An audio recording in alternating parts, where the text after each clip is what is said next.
What is going on, everyone? My name's Andy. Welcome back to another video, and today I'm talking about Fanteam. I'm really happy to have partnered with them. They're basically running a season-long game that's extremely similar to FPL, almost to the point where you can just copy and paste your decisions from one into the other, and it starts at the same time, August 9th. So I've partnered with them, and I wanted to chat to you today about basically what's going on, what the scoring system and stuff like that's like, and show you how similar it is.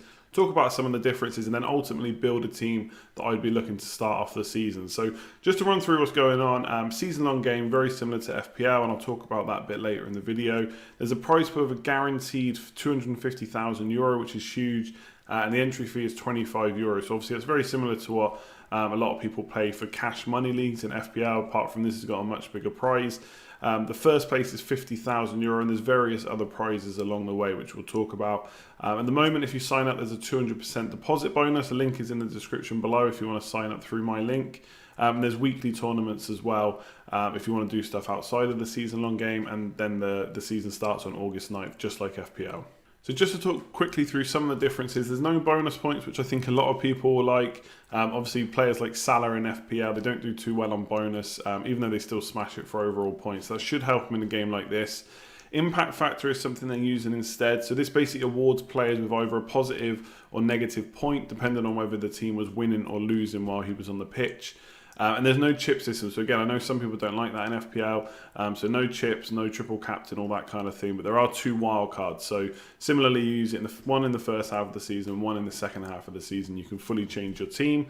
There are price changes, but they kind of appear a bit more randomly. Basically, if there's a dramatic increase or decrease in basically people wanting a certain player. So obviously if loads of people buy a certain player or sell a certain player, then there'll be a price rise or a decrease. It's not done at the same time every day like it is on FPL. And then there's no sale tax on players. So if you buy a player for 7 million and they go up to 7.5 million, you can sell them for 7.5 million, which is really cool. Obviously in FPL, you only get 50% of the buy on. So those are the differences. Let's go through some of the other prizes, rules, and then I'll build out my team as well. So these are the prizes on offer. Obviously, it's €250,000 total prize pool, and that will be split no matter how many people sign up. But obviously, that's split throughout the season. So first place is 50,000, like I said. Second place is 25,000, and so on, as you can see on the screen. So plenty of money on offer, but it's not just the season-long game.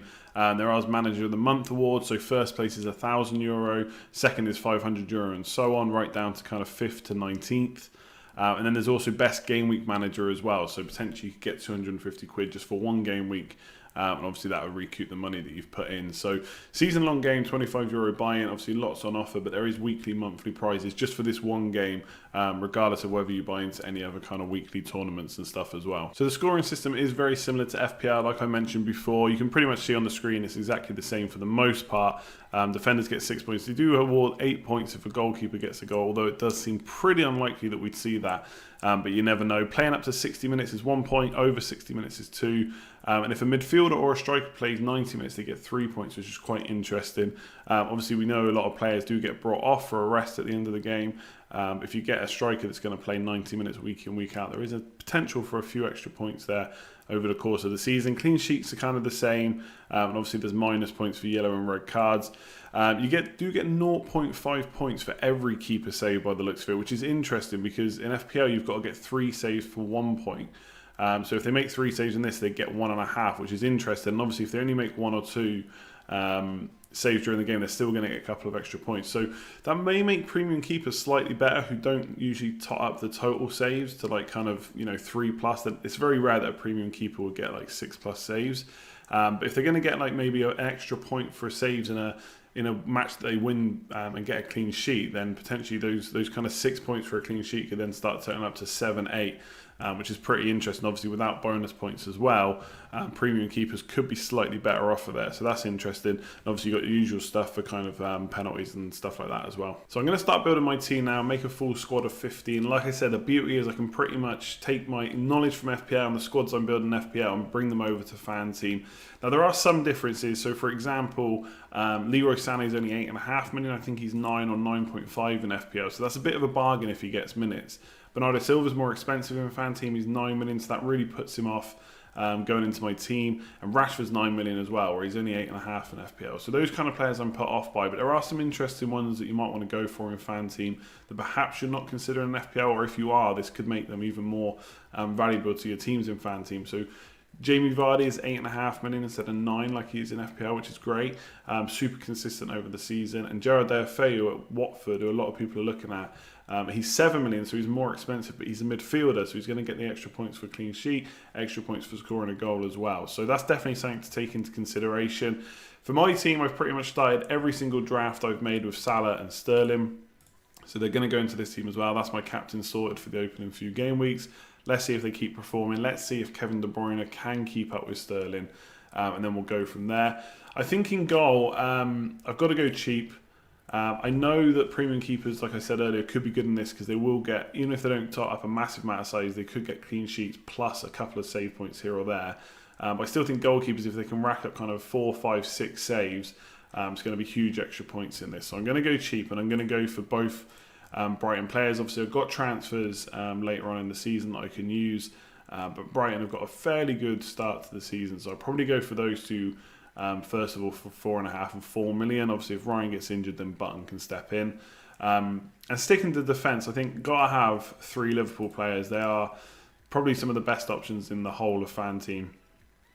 So Trent Alexander-Arnold was so good last year. He definitely comes in. And then just to save a bit of money, I'd go for Van Dijk. I think if you've got 0.5 million extra, I'd probably just go Trent Alexander-Arnold. And Robertson, they were so good for assists and bonus and clean sheets last year. But for me, I'm pretty much sticking to my FPL team. So Van Dijk comes in.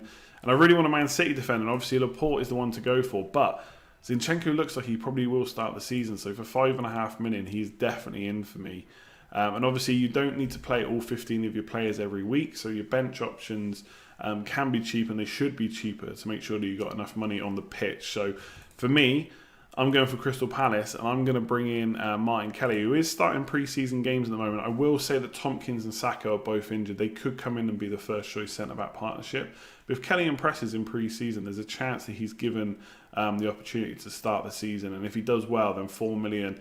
I don't think he's going to be quite Wan-Bissaka from last year, but it does save a good chunk of money that you can then spend on your midfield. So as I said, Deulofeu is 7 million in this, but he's a midfielder. So that makes it really interesting. So I'm going to put him in for now because I like that. I think that would make an interesting thing in FPL if he was made into a midfielder, but more expensive. I think Watford have got a really good start to the season. The £7 million midfielders, there are quite a few options. But I think just to start off the season and see whichever one emerges, he could be a really good price. Man United, I would love to put Man United players in. Let's just look at their prices. Sanchez is 0.5 million more. I mean, it's already tough enough trying to put him in my FPL team. So to pay a bit extra for Fanteam, I probably wouldn't want to. And obviously we got somewhere Daniel James, hopefully, unless he's as a forward. Let me have a look. No, he's not in the team yet. Oh, there he is, Daniel James, my bad. 6 million. So I do fancy a punt on him if he's going to start the season. We'll have to wait and see. He has done pretty well in pre-season, but I don't think he's yet to get a goal. But if he does start performing, obviously he's got that pace that Solskjaer wants in the team. He could be worth a look at, but I probably won't start the season with him. Someone I will put in my team, Leicester. Jamie Vardy for sure, forward, 8.5 million, really good option. And then King, just because of the fixtures for Bournemouth, 6.5 million, he is in my side. And then I really need a cheap, because if I'm going to play 4-4-2, I need a cheap option up front. So going back to Man United, we've got Greenwood, who's 4.5 million. Now, he is playing in pre-season, and he's doing pretty well. He's already scored 2 goals. I don't expect him to play week in, week out, but for a bench option, we only need him to get minutes every now and again, just to get that odd 1 or 2 points off the bench if needed. You're not going to play him most weeks, so you can just sit on your bench. But 4.5 million is a really good price, and if he keeps playing and he does well when he steps into the team, who knows what he could do this season. So 4-4-2, I need another midfielder. Let's build out the defence first. I think Wan-Bissaka, I'm coming round to him. I did have him as a player to avoid, but he's doing really well. He's getting up and down that right flank. Potentially he could improve his assist returns this year. And he's going to get bonus points if he keeps up from last year. And Man United will hopefully be a better team with him. So I'm going to go for Wan-Bissaka, and I'm going to put him on the pitch instead of Kelly. And then Greenwood will definitely, I can't put him in yet, but he'll definitely go on the bench as well. So let's get another midfielder to get our 4-4-2. Just do the bench option first. So I think that everyone's going for Dendoncker in midfield, 4.5 million. For me, he's definitely in. He's going to be on the bench, but I think he's going to play for Wolves, and there's not many better options of 4.5 million on the bench. So my bench is looking cheap. Button, Kelly, Dendoncker, and it will be Greenwood in a minute. So I have 7.5 million to spend. So I'm going to go for a Leicester player, I think, and Maddison possibly for 7, Perez for 6.5. But I will check quickly because Everton have got really good fixtures. Yeah, Richarlison and Sigurdsson are really good options, but I don't have 0.5 million to play with. So as I'm doing this on the fly, I'm actually going to make a slight change. I'm going to take Deulofeu out, even though I do like him, and I'm going to put Richarlison, who's had an awesome start to the last 2 seasons. So I'm interested in him. And to get my Leicester player in, I'm going to go for Perez. So I should be able to play him instead of Greenwood. And Perez has already scored pre-season, and Rodgers has said he's brought him into the team because they need more goals from other areas, not just Jamie Vardy. And Leicester's fixtures are pretty good. I know they start with Wolves, but it's at home, Chelsea, and then they got 2 promoted sides. So I quite like Leicester's fixtures. So that's the team I'm going to go for. 4-4-2, pretty big at the back. Salah and Sterling for my captains. Richarlison has really started the last few seasons as well. They scored like 11 and 10 attacking returns in the opening 19 games for the last 2 seasons. So I really like him. Vardy, Mr. Consistent, only 8.5 million. Then King with Sheffield United and Villa to start. So it's a really nice team, really cheap bench as well. And that is what I'm going to start my season with. Obviously, with pre-season and stuff, we might make a few changes to this before we get to the opening game week, but I think this is looking pretty solid. So that's it for this video. Hopefully you enjoyed it as an introduction to Fanteam. If you do want to sign up, like I said, €25 for the season-long game, loads of money on offer. The link is in the description. Make sure you click that link to sign up. You need to be 18 or over, and there are loads of terms and conditions on the website, so check them out. And make sure that your country is eligible, because if it's not, you won't be able to cash out the prizes, so no point in signing up unless your country is on there. Otherwise, I'll leave it there. Have fun building your team. Let me know in the comments below how you're getting on with this and once you've signed up, and I'll catch you next time.